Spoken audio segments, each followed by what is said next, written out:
everyone. The escalators are hushing. We're ready. We're ready to hear some beautiful things.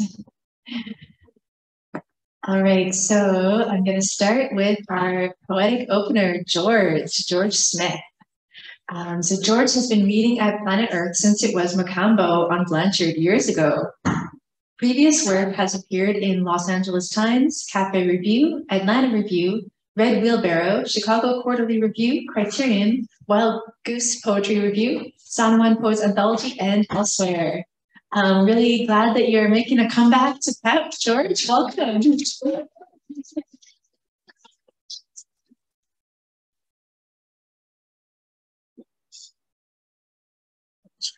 It's nice to be here.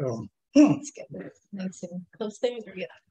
I was going to bring my iPad up and take your picture like Chris Suffolk did for us at the Iowa workshop in 1997. But Carolyn reminds me that it's not 1997 anymore. And I'd have to actually get releases from all of you to do that. So we won't be doing that.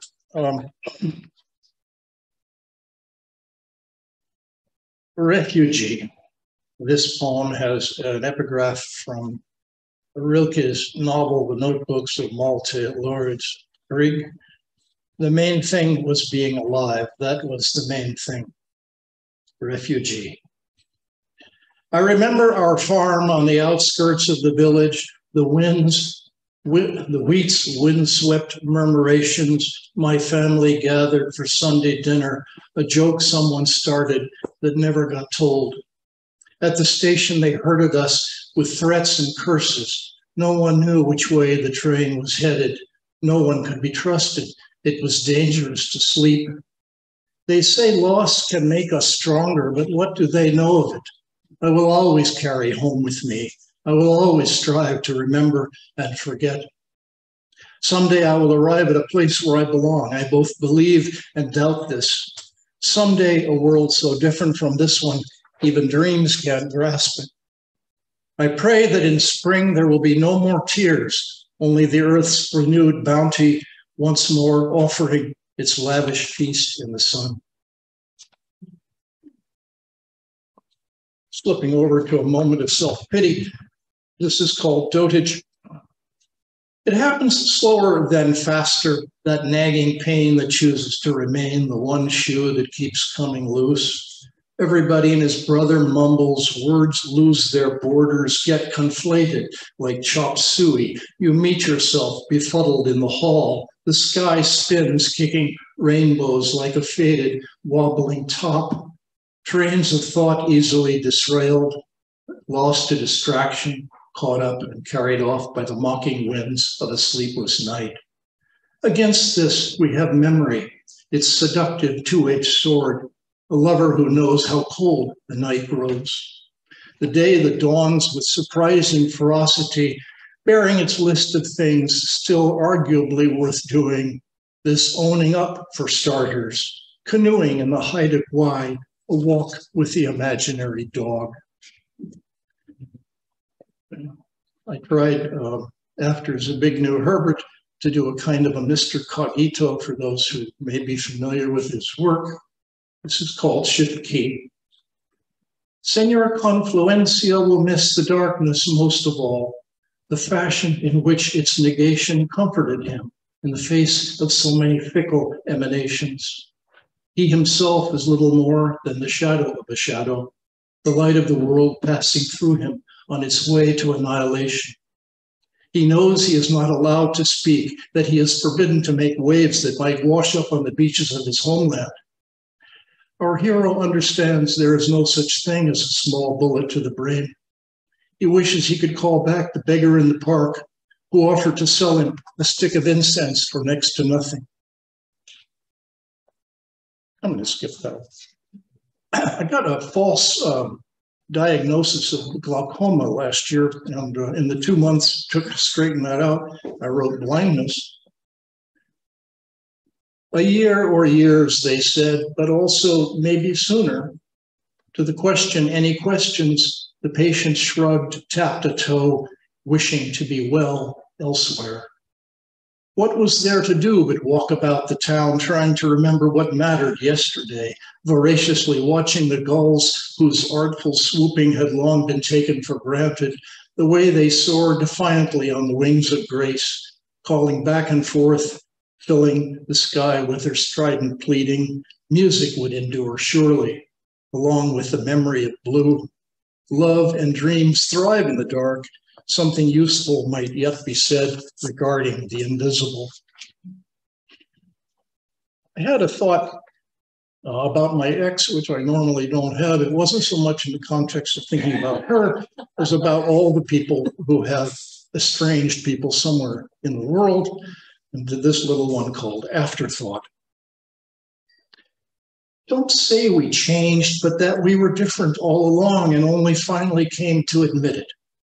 What if, like playing cards, those days could be reshuffled, dealt out by a more generous and forgiving hand? Of course, it's now, not then. I only thought to stop by on a whim I can't explain. Though we toil in separate gardens, we both pray for rain. This last one, extra innings. As late as the 11th hour, he realized his work here wasn't done. A book, after all, is more than the sum of its author's intentions. The day blazed. He found himself alone in the garden. Marigolds singed his eyebrows. Dragonflies jetted above the grass. Once again, a world to be lost in, conjuring facsimiles of the real by sleight of hand, the uncle who never sleeps. Of course, there would be chapters too obscure to include. Of course, there would now and then be cold nights by a cold fire. Every happy thing will someday shed a tear. That's not what I meant when I decided to return here. That's not what I meant at all. How lucky we are. How lucky and blessed. Thank you.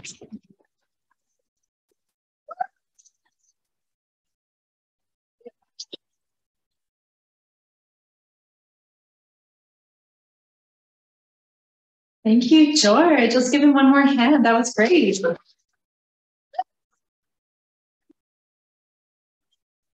I can see lots of little clap emojis in the chat as well. So enthusiastic student audience there. Thank you so much, George. We're so happy to have you back here. Hopefully we'll see more of you. Next, I'm really happy to introduce our featured reader of the evening, Jane Munro. Jane Munro is a Canadian poet, writer, and educator. Blue Sonoma won the 2015 Griffin Poetry Prize. Munro's new poetry collection is False Creek, out from Harbour Publishing in 2022.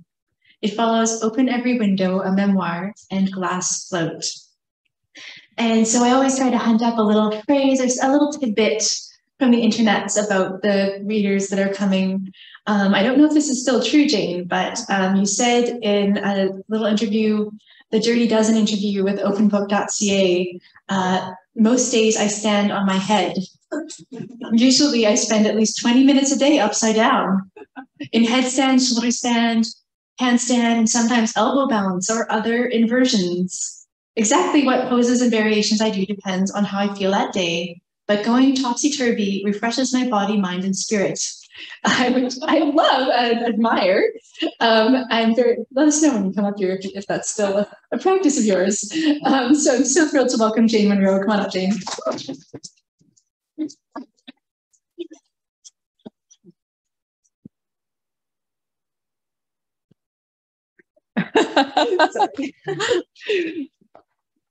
Now I'm short. There. Is that about, does that, yeah, I'm not too close, I'm not too far away. That is still true. Oh, excellent. Awesome. Although I haven't done it today. Okay. I was coming over here, and so I didn't end up doing a yoga practice. But that's a rare day. Usually I do. And usually I do spend about 20 minutes a day upside down. And maybe longer if you count metaphorical upside down. Amazing. Thank you so much for inviting me. And as I have been saying, that's the best open mic I think I have ever heard. I mean, it's just an amazing open mic. And I have read now at Planet Earth a number of times over the years, and each time you've had a good open mic. And it's always been a great pleasure to have a chance to read to this audience. So I'm going to read from False Creek, and I do have copies there, but it's just been out for a month or less. Well, almost a month. Yeah, a month. And now I'm going to read not so much from the book itself. I printed out some in larger font, so I'm not looking down, but I can look at you more easily. I want to begin my reading by recognizing the traditional keepers of the lands on which I live, walk, and composed these poems, the Squamish, Musqueam, and Tsleil-Waututh nations. I regret that I do not know their languages and may be mispronouncing their names. When I returned to Vancouver after living on Vancouver Island for 20 years, in 2012, I returned to Vancouver. I started walking around False Creek, on the shores of False Creek, and I realized that although I was quite familiar with the walk around the shores of False Creek, I knew very little about the actual inlet and its history and who had lived there and what had happened there. So I did quite a lot of research in writing these poems. I was lucky enough to take a decolonial aesthetics course at Emily Carr University of Art and Design, which is actually situated now on the False Creek Flats, which were created by the infill of rubbish and rubble on that part, a large part of the tidal area that was False Creek. I also looked at historical maps and books online, and I went to the Beatty Biodiversity Museum on the UBC campus to learn about who lived in that area and what was growing there. I went to the Museum of Vancouver and the Museum of Anthropology, the UBC Library, and was particularly helped by Cessna, the City Before the City exhibit, which was on in several sites around Vancouver, about the Musqueam, who had been using False Creek, going there to collect food and also camping there at times for 9,000 years and walking False Creek. So the first poem that I'm going to read tonight is called False Creek. Chock full. Not with dog walkers, photographers, buskers, cement trucks, rowing sculls, tubby little ferries zigzagging shore to shore, piles of mangosteens, tuna fillets on ice, buckets of stargazer lilies. No painted piano for the public to play. No stack of yellow wheelbarrows for marina members.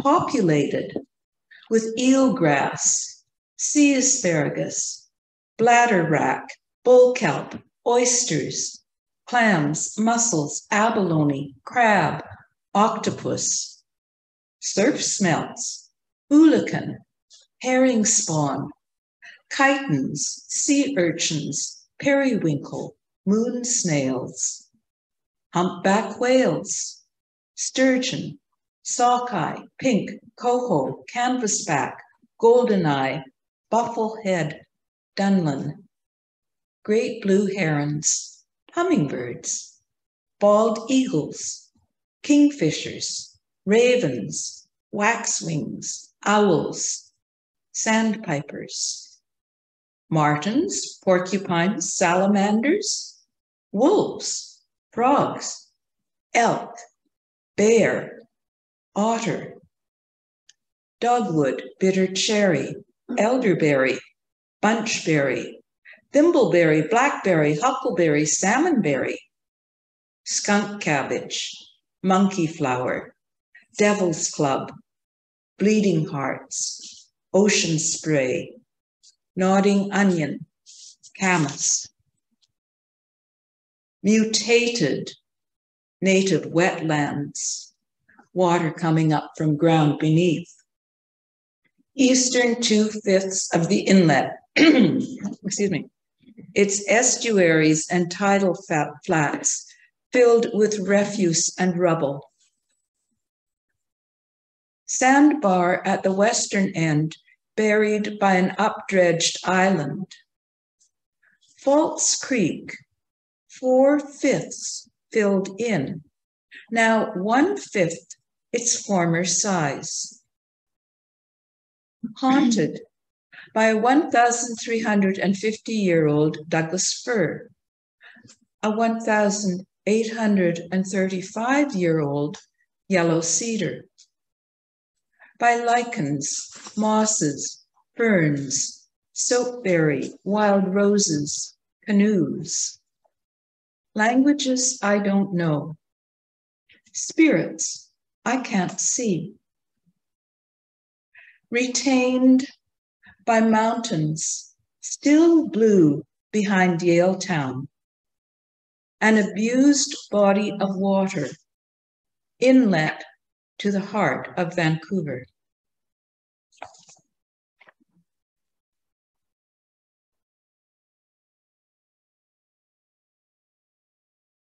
The Squamish village at the mouth of False Creek was called Sinaqua. False Creek served as a common garden, and actually a Musqueam woman told me a supermarket shared by Musqueam, Tsleil-Waututh, and Squamish people. Walking home from Vanier Park. That evening, I didn't know I'd arrived. Walked right over the site where the longhouse sat. I didn't know it had been home to 15,000 before the onslaught of European diseases. That evening, in a barred-on-the-beach tent, with the city as backdrop, watching a performance of King Lear, covering my eyes when Gloucesters are pried out, weeping with Edgar, weeping with Gloucester, weeping with the Fool, with Lear, weeping with Kent, and almost unbearable, Lear carrying Cordelia, laying her out, showing Kent the tremble of a feather. Break now, heart, weeping with poor Tom in the storm, Lear's mirror, shedding identity, protection, sanity, all save the fool's kindness. Walking home uphill, late.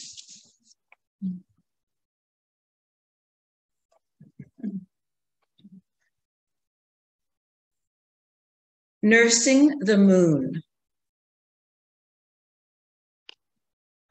Small, frail, not a good latch, not tugging on the breast, not sucking milk out.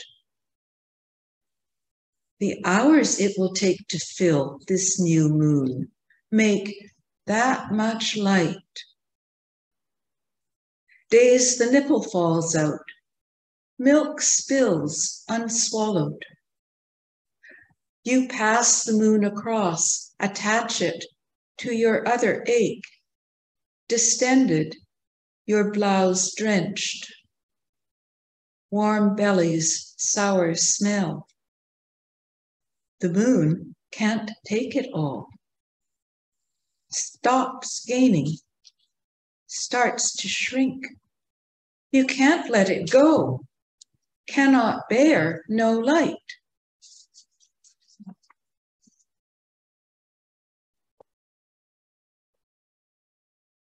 I never expected a Benedictine monk would be a friend, but I had spent many summers going to the Saskatchewan Writers Guild writing retreat at St. Peter's Abbey in the middle of Saskatchewan. Maybe some of you have been there. And there I met Father James Gray, and he had a genius for friendship and began a postal correspondence with me. I would receive letters from James and would write back to him. So in this poem, I quote from one of his letters. Shekinah is an English transliteration of Hebrew, meaning divine dwelling, and it sometimes is represented as light. So this poem is in memory of Father James Gray, Order of St. Benedict, and his genius for friendship. Come into my room, as you did that morning. Greet me with a bear hug. Scold me for my disarray. Weeds on your grave thicker now and mowed. Leaves on the elm flicker outside my window. No handwritten letter, no card falling out. Shekinah, if only we knew our glorious partner. Dread slows and chills me. Come into my room, friend, with your intuition. As if you abide here still, even if you fled to Ursa Major. Black bear in your black robe, pad down the hallway, smell my disarray. The tenderness of witness, to hold what is unbearable, to bear it.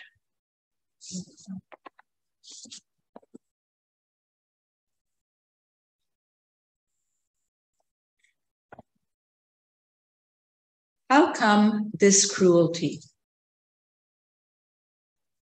215 pairs of children's shoes on monumental steps to the closed back door of what was Vancouver's courthouse and jail, now is the Vancouver Art Gallery, across from ice rink, university, law courts, above 2 blocks of underground parking, 430 shoes in Tamara Bell's installation. Sea to sea to sea, the underground parking of children. Persons pacing with radar to map erased graves. Rain on grass around structures. Onward Christian soldiers in white dogma, coif, veil, dog collar, blinkered senses. Women below men. Children below women. Foot soldiers, marching as to war. Sea to sea to sea, dominion, domination, children out of place.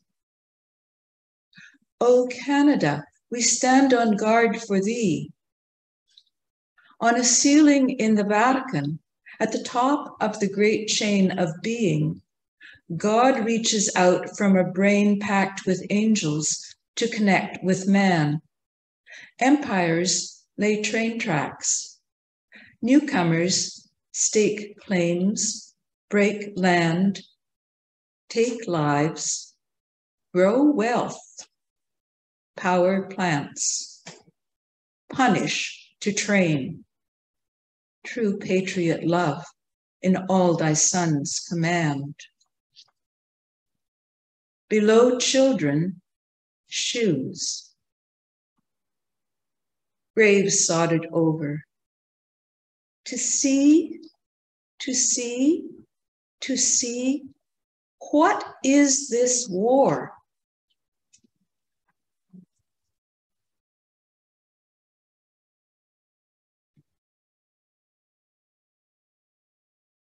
If any of you were in Vancouver in 2018, you might remember an exhibit at the Vancouver Art Gallery of Takashi Murakami's huge paintings. The Japanese artist who made these huge canvases employed 200 art assistants to help him work on them. Exhibit Vancouver Art Gallery 2018, Takashi Murakami. Cement apartments cantilevered out, stacked higher and higher, vaults above False Creek, above Granville Street Bridge, above buses and 6 lanes of traffic, above eagles, seagulls, wind-blown walkers. Catacombs under Alexandria, carved into limestone, spiral staircase, a well to radiating halls leading to individual and family burial chambers. Preachers blaring from loudspeakers, their words crisscross and collide against buildings, echo through narrow streets lined with prayer mats. Men and boys bow under the deluge. On a gallery wall, Murakami's gold leaf background embossed with skulls, and Murakami's black background embossed with skulls. Takashi Murakami hides skulls as well as the dead are hidden in catacombs, and the flattened to their screens sad are coffined during lockdown in cement blocks. They do not walk beside False Creek. They do not meet black bears, grouse, eat salal berries, paddle handcrafted canoes, sleep under stars. They do not know the smell of their grandmother. They could not track her. One of my little grandsons once told me that he knew my smell and could track me.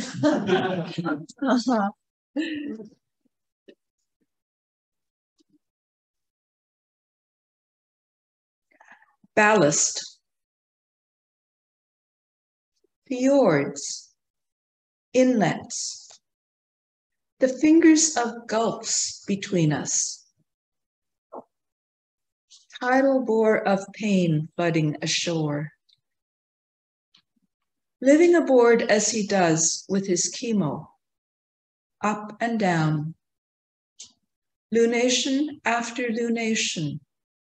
Moon's gravity on the tides.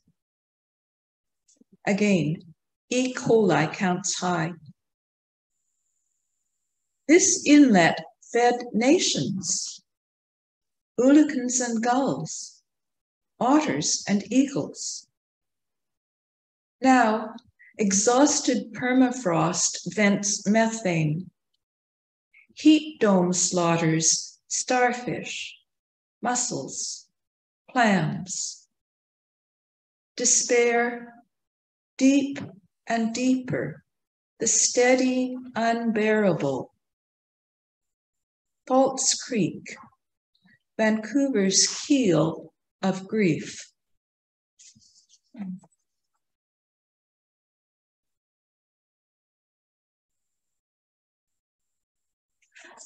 When Vesuvius blows up and lapilli, burning pumice stones, rain down on Pompeii, and mudslides bury Herculaneum.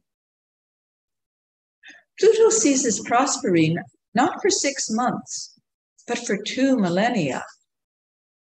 The rape can be dated 24th August, CE 79. But what I do not understand is the depth of soil covering homes, villages, cities, erased without a volcanic eruption.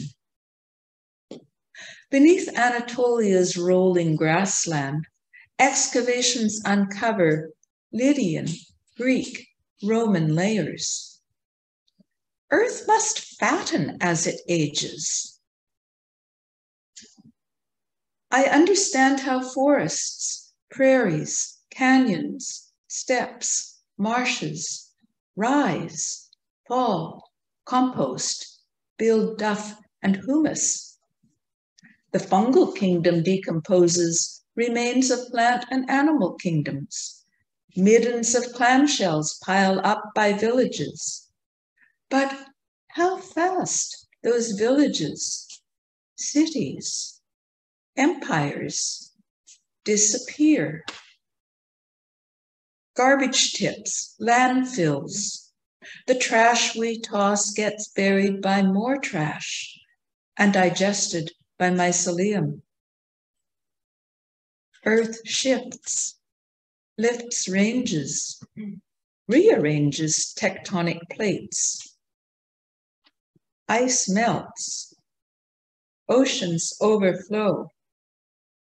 Vancouver may wash away.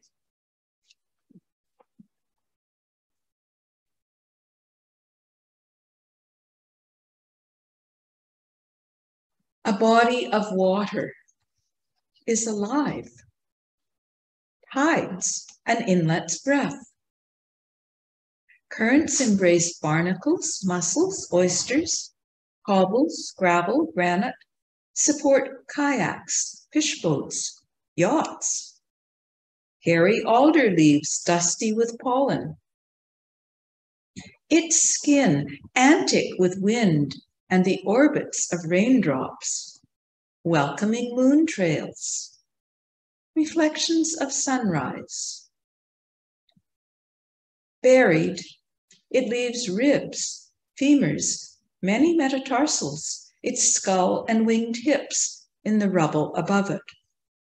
Not that water appears armatured by anything calcified, but a body's ghost might take surprising forms, if only in a city's imagination.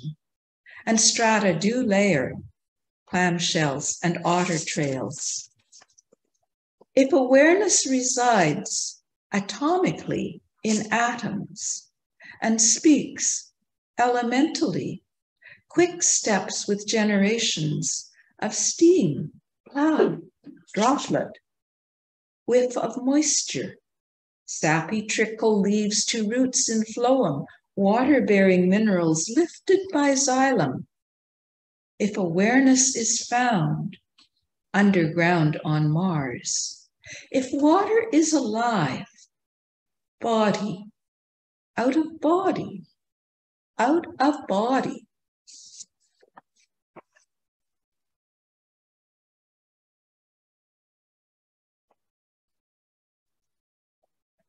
The tongue, the penis, the brain do not have bones, nor do the eyes, but it's bones that last.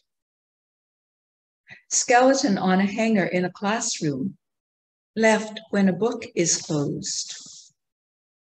In your hands, the weight of bone. What is left of a father when you wash his armature? Where to inter love?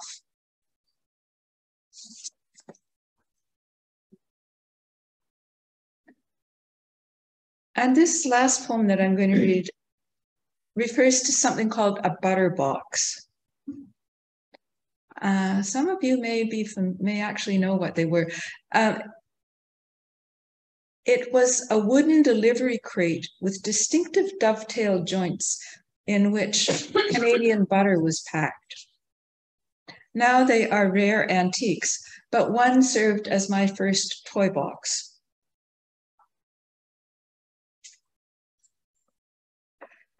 Bury me in a butter box under an apple tree. Return me to my mother, where I lived before breath.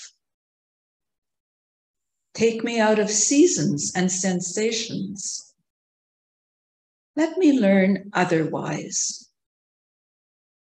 When you sleep, feel my arms light as light, my hands dovetailed joints knit with yours at corners. Sunshine is not diurnal. Cream the curds of the universe. Spread galaxies on your bread. Cut the Spartan to find its star. Seed your soil, plot after plot.